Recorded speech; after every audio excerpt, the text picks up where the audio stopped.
Hello everybody, welcome in to Saw is War. My name is Dustin, and it is a great Saturday morning to talk about wrestling because this weekend we have NXT's Battleground happening live from, I think, the UFC Performance Center, some like a 1,000-seat arena in Las Vegas. Should be another unbelievable NXT show. That is a brand that is cooking on all levels. But before we get into all the preview, predictions, all that stuff, couple things to talk about. First, from this last week in wrestling, and before that even, thank you to anyone watching or listening anywhere you get your podcasts, YouTube, anything like that. I appreciate anyone, whether it is your first time on the channel, first time hearing any of this, or if you've listened before and are coming back. It is super appreciated and will never be anything but just the coolest feelings. I appreciate everyone for checking it out. If you have any thoughts, anything I missed, anything you want highlighted in particular, always Saturday afternoon wrestling at gmail.com. Shoot an email, comment on a YouTube, anything like that. Please feel free. I will put the email address in the description as well, the show notes and all that. So please always feel free to send in anything you would like. So it was an interesting week in the weekly wrestling show side of things. There's always going to be a lot of news and kind of backstage stuff going on, and lately it's been a lot of back and forth. In particular, I've seen with the ratings and discussing ratings. In particular, I read something that said WWE was supplying fake rating numbers to journalists about AEW, which I guess was a tactic that was used back in the WCW Monday Night Wars days as well. And, of course, that's always going to be, fodder for the two sides, the tribalists that want to say AEW is better, WWE is better. And that's, it's interesting because everyone likes to argue, does WWE think AEW is a threat? Do they not? Do they know it? What do they perceive it as? And clearly they are aware, and, they're out competing to sign free agent wrestlers. They're trying to get wrestlers to move over. All sorts of reports about the expiring WWE contracts and who might be going where this week as well. And it's just interesting. It's always something on the backstage side of things. And that sometimes doesn't matter, and sometimes it really diminishes the week in actual shows and broadcasts and performances. So this week was a little weird because it felt like a lot of the WWE programming is just building towards Clash at the Castle, which makes sense. It's their next big premium live event. I do not want to make the Bully Ray Swerve Strickland mistake here. The next premium live event, and that makes sense, but it's just a lot of same. And I don't mean that in a sense of they're just doing the same thing week after week. I mean the shows are filled with the same storylines. And that is something that I think overall is a positive. But it is an adjustment to get used to after, years of ADD brain WWE with, Vince McMahon and co. at the helm, where everything is happening basically lightning quick. Things are dropped at a moment's notice. There's no payoff on certain stories. People, have a push one week like Aleister Black and then get cut from the company a week later and they're not mentioned at all. There's all sorts of weird things that used to happen. So to see something now where, there's 3 or 4 major stories that dominate the 3 hours of Raw, the 2 hours of SmackDown. And it's a welcome change, but I think that there's times where, where we're building towards the ends of these stories that it just doesn't, for me, land all the way. So Raw, for example, this week, we've made it official that Chad Gable will challenge Sami Zayn at Clash at the Castle for the IC title. That story continues to probably be the best story on Monday Night Raw. And that match is going to be incredible. And again, we have a hint at how big of a babyface Otis is going to be when he finally stands up to Chad Gable. Because he teased it on Monday, and you would have thought he was like Hulk Hogan in the mid-'80s with how the crowd was reacting to him. It was unbelievable.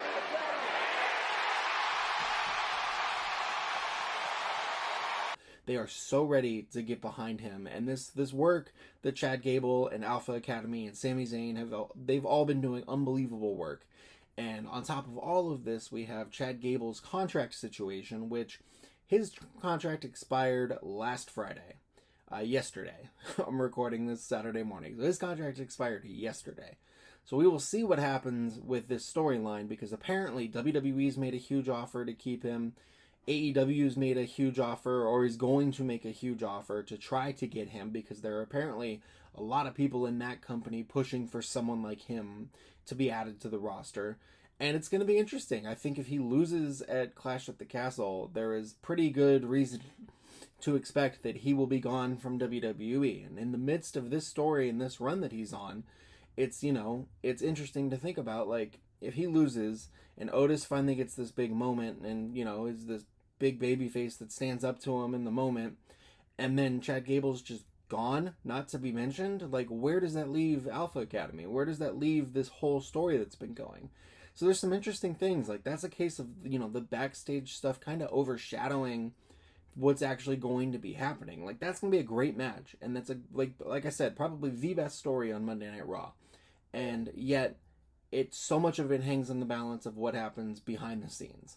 Then, across Monday Night Raw, you have the Judgment Day storyline going on with Damian Priest, Finn Balor, Dom Mysterio, Liv Morgan, all of that happening. Rhea Ripley's out with injury.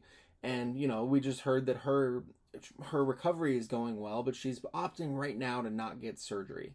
There's a report that she's going to just try to let it heal, not get surgery, and see what happens. But if that's the case, she probably won't be back in time for SummerSlam. And if she's not back in time for SummerSlam, where is this all building to? Because the clear match seems to be Liv Morgan and Rhea Ripley, where Liv Morgan gets help from Dom Mysterio to retain the title, and he all of a sudden, surprise, betrays Rhea Ripley. That seems to be where this story is building, and all of the hints and teases and things are really laying it on pretty thick. But if she's not going to be back, then it's just going to be this for how long? Like, Liv Morgan needs to do meaningful things with the women's title that aren't just, like, flirt with Dom Mysterio and get involved in that. Like, she needs to have good defenses and stories that allow her to establish herself as a top credible champion in the women's division, and just being tied to Dom Mysterio waiting for Rhea Ripley to get healthy isn't going to do that. So I'm really curious to see what's going to happen with that as well, because you have, you know, the seeds have already been planted. They've already started kind of building towards Finn Balor and Damian Priest having tension and what's going on there with that dynamic. Priest has his title defense coming up, which honestly could be anyone's guess how that's going to go. And there's just a lot of flux there. And when you think that that's, you know, the dominant story on Raw, because that is the champion, it's just interesting that so much of it seems to be left up to, let's see what happens with Rhea Ripley and just let it play as it is right now, because it holds a lot of people just in a holding pattern, and it just kind of keeps the wheels spinning for, you know, an indefinite amount of time. So it's a little different watching a show like Raw, watching a show like SmackDown, which I'll get to in a second, where, you know, you're kind of just like, okay, I can see where this is going, but I don't know when it's going to get there. So I don't know how long I can invest in and really be dialed in, like, to the max, watching every minute of every show every week, if that makes sense. I don't know. Maybe that's just my experience. I don't know. But that's how it feels for me with these shows, where it's like, here's Judgment Day at the top of the show. Here they are at the 6 o'clock hour. Here they are at the 7 o'clock hour. Up here's the Damian Priest match. Here's the Finn Balor match. Like, the way they're sprinkled throughout the show is smart, because they're the top faction and they're the champion. And Priest is the champion, so it makes sense. I understand it. It's just the difference of it is taking some adjustment, combined with, you know, the uncertainty around who we know are going to be the key people in the storyline. NXT this last week was great, mostly building towards Battleground, as you can expect, so I will get to all of that when I'm talking about Battleground. I don't want to, you know, bore anyone here with doubling down on it, so we'll get to that later. That it was not surprisingly, though, another great show. Shawn Michaels is in his bag booking NXT right now. He is out of control with how well he has got that brand and that company performing. And then on SmackDown, again, it was dominated by a couple storylines. If you do not like the new bloodline with Solo Sikoa, Tongaloa and Tama Tonga, then you probably did not like SmackDown this week, because it was a lot of new bloodline. And then, of course, AJ Styles, fresh off of his Mark Henrying of Cody Rhodes, it was made official that the two of them will have their rematch for the WWE Undisputed title at Clash at the Castle in an I Quit match, which will be awesome. It will be a very good match, because the first match between those two in Paris was incredible, but I'm a little surprised that they're doing this fast. I kind of thought Clash at the Castle would be, we have Priest and Drew. Drew is going to get an absolute hero's welcome and be the star of that show, because it's in his country. It's in Scotland. So why would they, add another world title match to either overshadow or look underperformed next to it in comparison? And so I'm curious, because obviously AJ Styles and Cody Rhodes are going to have a good match, and the I Quit stipulation is a good stipulation for it. That'll surely bring out a different type of match than what they had the first time. But next to Priest and McIntyre, when you consider what that crowd is going to do for Drew, whether he wins or loses, it's just an interesting decision to do this fast. So that must mean that there's something big planned for SummerSlam for Cody Rhodes, because otherwise, they would be holding off, I would assume, on AJ Styles and Cody too for, I think Money in the Bank is between now and SummerSlam, and it would just make sense to, draw it out and let it build a little bit more. But instead, I get it too. I enjoy that they're playing up Cody being mad and embarrassed about, getting fooled like that and falling for, the oldest trick in the wrestling book, the pastel jacket fake retirement ceremony. Like, come on. But it just feels rushed. It feels rushed on a card that already is going to have plenty of stuff going on and plenty of huge crowd-pleasing matches. Not to say it won't be a good match. Like I said, I think it's probably going to be as good or better than their first match was in Paris, but it's just interesting timing. It's interesting timing on a card that I don't necessarily think needed it. Over on the AEW side of things, it was a packed episode of Dynamite.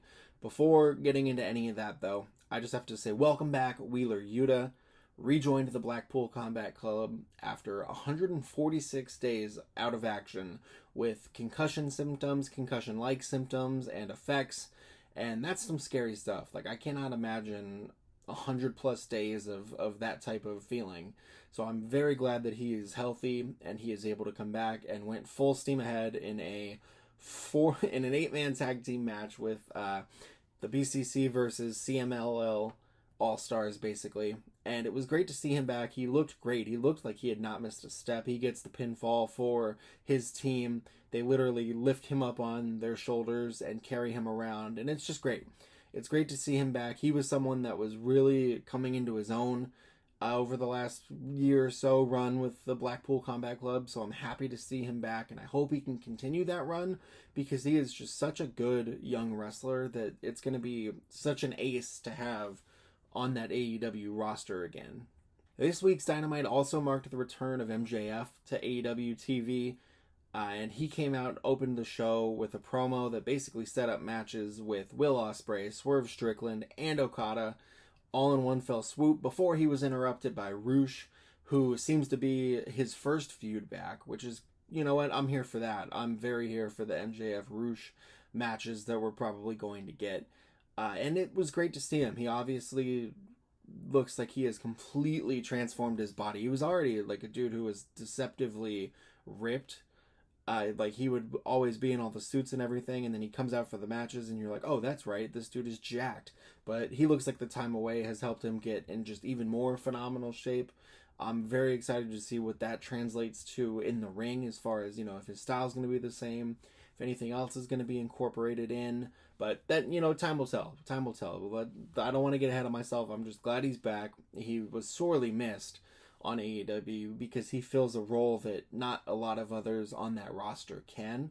So it's great that he is back, and setting up those types of feuds with those three top stars in the company now too, who have kind of ascended a bit while he was out, is very smart. It'll keep him busy all summer, and it creates a long list of must see dream level type matches. But that is still not the best story on AEW TV, because the best story on AEW TV is the Timeless Toni Storm, Mariah May Mina Shirakawa, love triangle, respect triangle, whatever you want to call it. Toni Storm will defend the AEW women's title against Mina Shirakawa at Forbidden Door. And Mariah May, obviously torn between her allegiances to both women.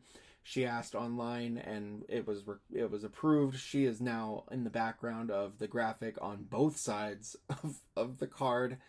And this is just it's such a fun story, like to just slap in the middle of what is normally a pretty serious wrestling show. Like they usually have some pretty like serious, straightforward, like, no, this is wrestling type stuff. To have something just as funny as this out there in the middle of the card every week is just a nice breath of fresh air, and I think it's going to be an unbelievable match between the two.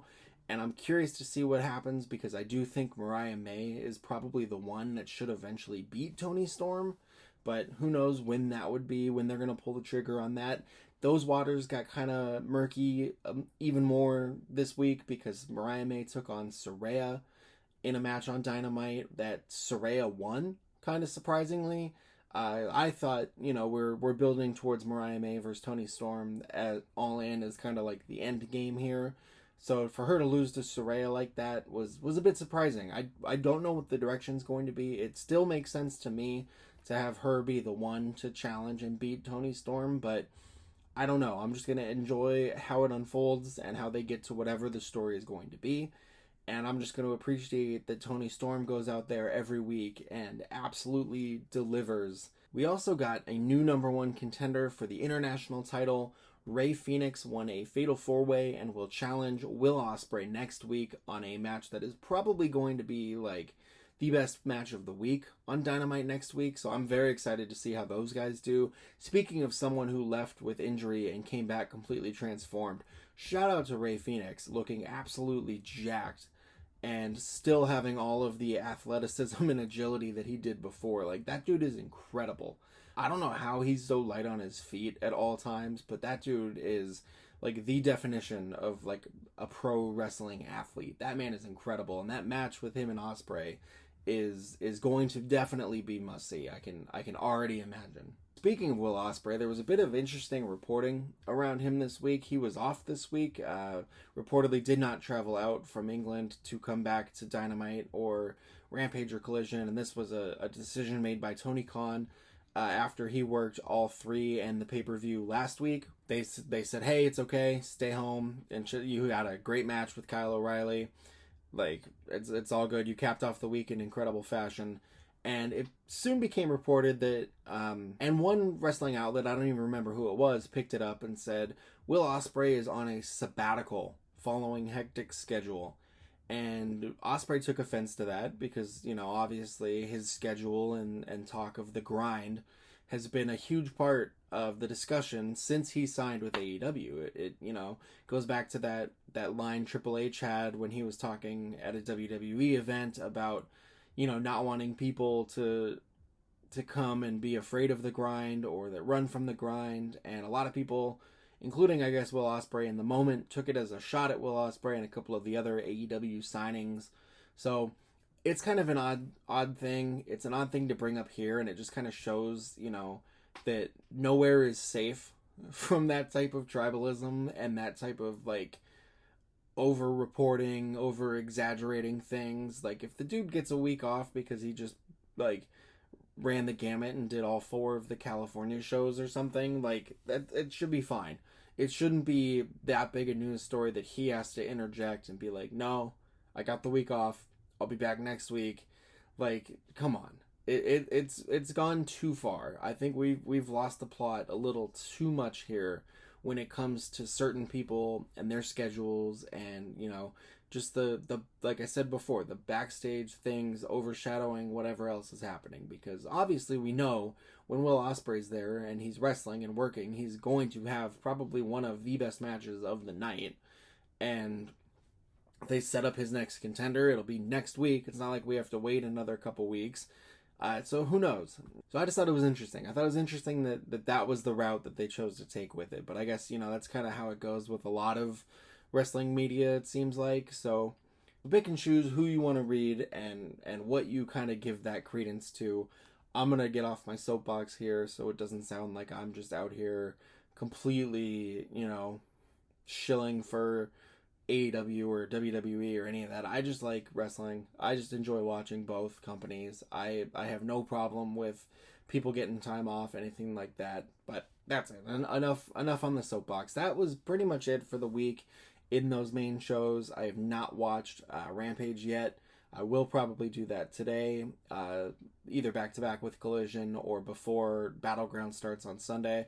But overall, pretty entertaining week. There were some good matches that I will get to a little bit later from the week. Up next, got to talk about NXT Battleground, which will be happening Sunday, live from Las Vegas at 4:30 Pacific, 7:30 Eastern. NXT has been absolutely cooking, like I said earlier, and Battleground looks like it's going to be another top-notch, high-end, premium live event where they have a stacked card from top to bottom, with this added wrinkle of doing it from the UFC Apex in Vegas. So it's going to be a smaller arena.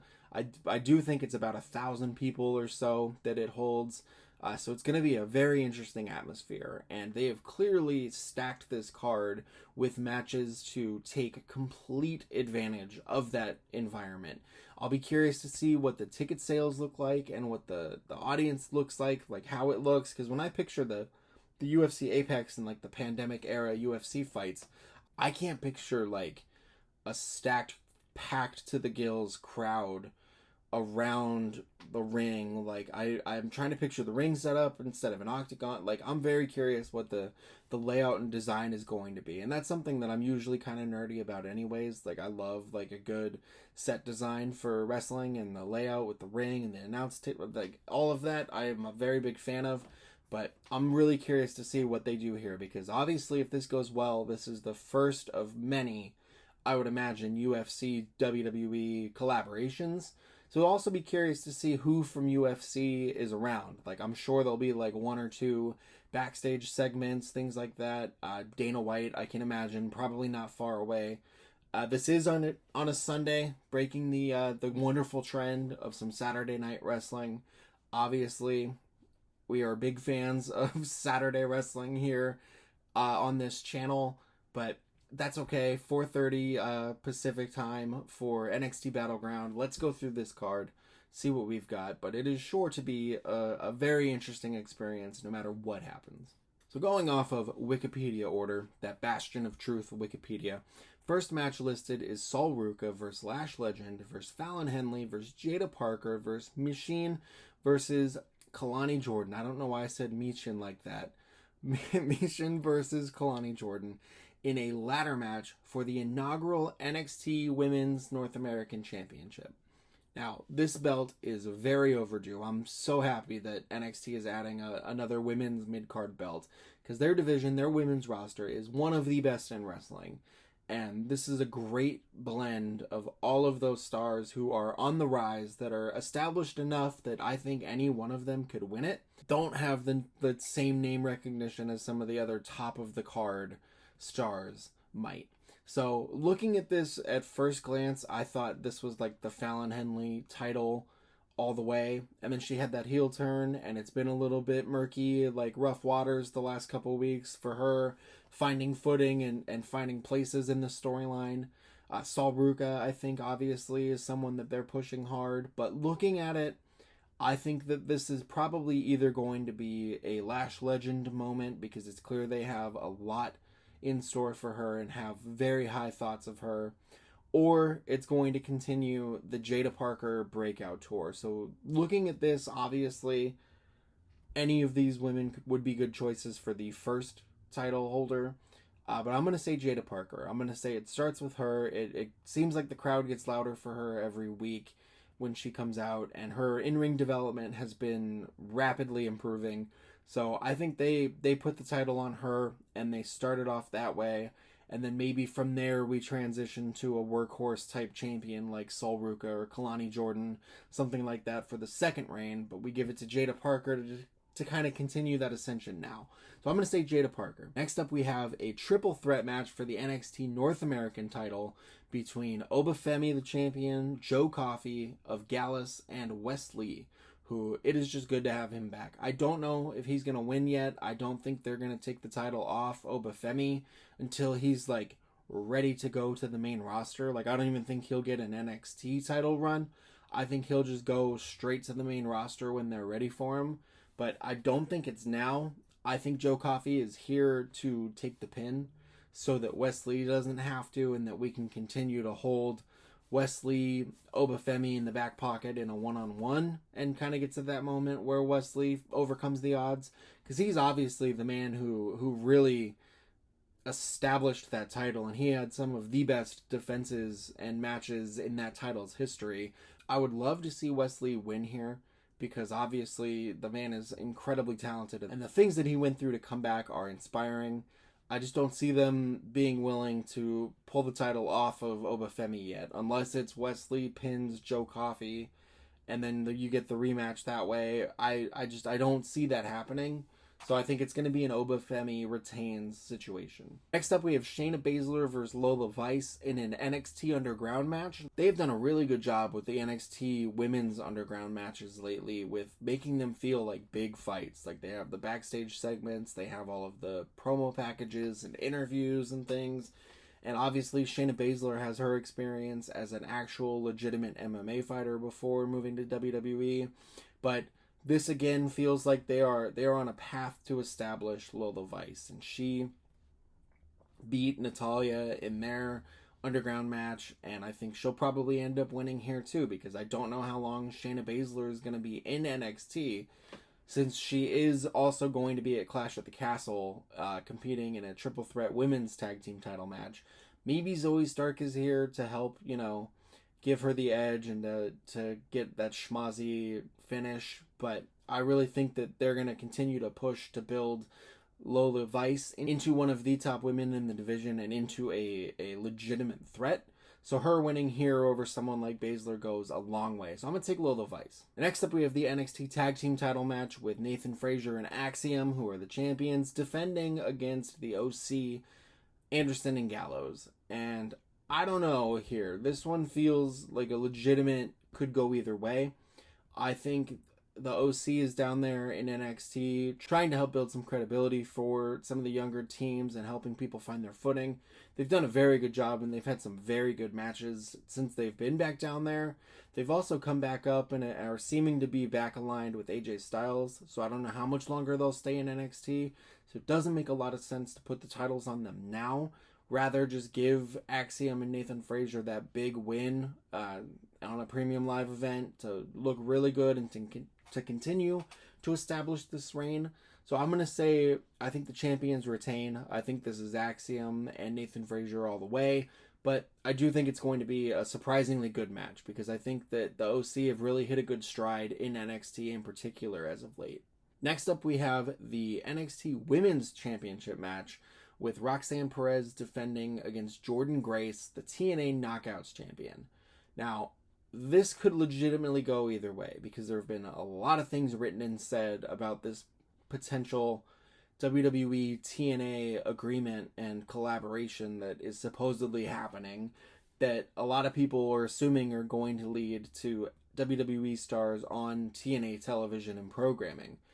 There was a report this week that TNA was disappointed with their ratings after doing all of this with NXT. The TNA Impact ratings were not, didn't get the sizable bump that they were probably expecting. They did not crack the 150, top 150, I should say, for the ratings for their night and time. But I think that's also probably a little overblown, because nothing really has happened yet. So that puts this match in a really interesting spot, because on the one hand, I could see this being a one-time thing, and then, someone will pop up in TNA from WWE when we least expect it. Or this could be something where Jordynne Grace shocks the world and wins it, and then you have Roxanne Perez traveling to TNA to try to win it back on their programming. And that's a nice thing to do to fill the time between now and whenever they expect Julia to sign and debut with the company, which last I read was sometime in July. So if you have the entire month of June into July to fill with programming, this is a pretty good way to do it. You have Roxanne lose the title here to Jordynne Grace, decide to go to TNA to try to get it back, challenge Jordynne Grace for it at the next TNA show, which I think is at the end of June, win it back, come back to NXT and say, man, no one's taking this title from me anymore. Like, I had to fight that much more for it. Now I'm never letting it go. And then, boom, in comes Julia for what would probably be an even harder hitting series of matches. And, it makes a lot of sense to me to do it that way, because then it's not just Roxanne running through NXT stars that are still trying to be established week after week in between premium live events. So, I don't know. I feel, like I said, this could go either way. I think this is either Jordynne Grace wins, or there is some type of disqualification or something to push this feud another few weeks.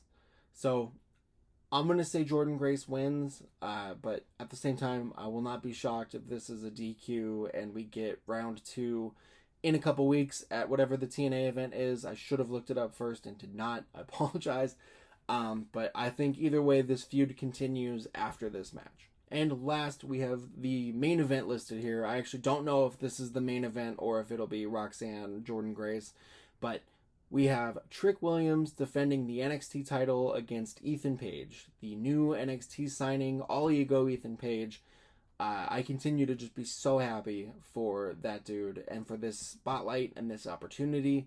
He has been just absolutely knocking it out of the park on NXT programming these last 2 weeks. Like, just an absolute star from the second he has arrived there. And this is a really, really tough decision here.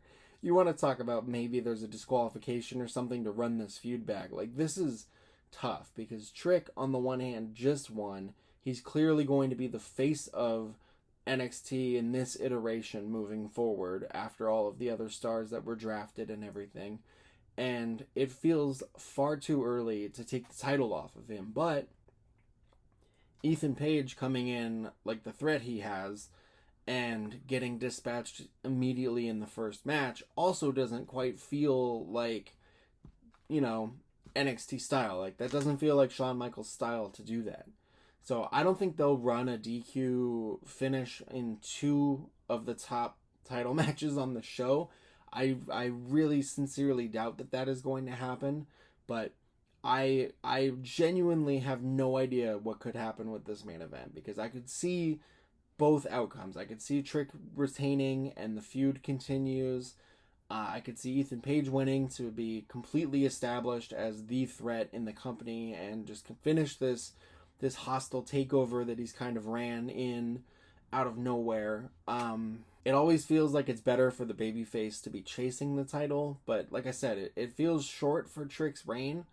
But if the whole point of this is to build Trick up into an even bigger star and to establish Ethan Page as a threat, then maybe the best course of action is Trick loses to Ethan Page and then spends the next month or 2 fighting back for it, trying to dig his way back to it, and then challenging again at the takeover before SummerSlam, and winning it there and having that crowning moment there after another couple months of the grind and of overcoming adversity. I really don't know. I'm gonna say I think Trick Williams retains, but I do not feel 100% confident in that. So we will see, but I will be very interested in what happens with this match. That is for sure. I think that's everything for today. Let me know your thoughts about Battleground, what you're excited to see, or what you enjoyed if you're seeing this after the fact. Let me know what you enjoyed. Like I said, you can always hit the comments. You can always email. The address will be in the description, in the show notes, all that stuff. I appreciate anyone watching, listening along. I hope you had a wonderful week. I hope you enjoy NXT Battleground this weekend. We'll talk to you next week.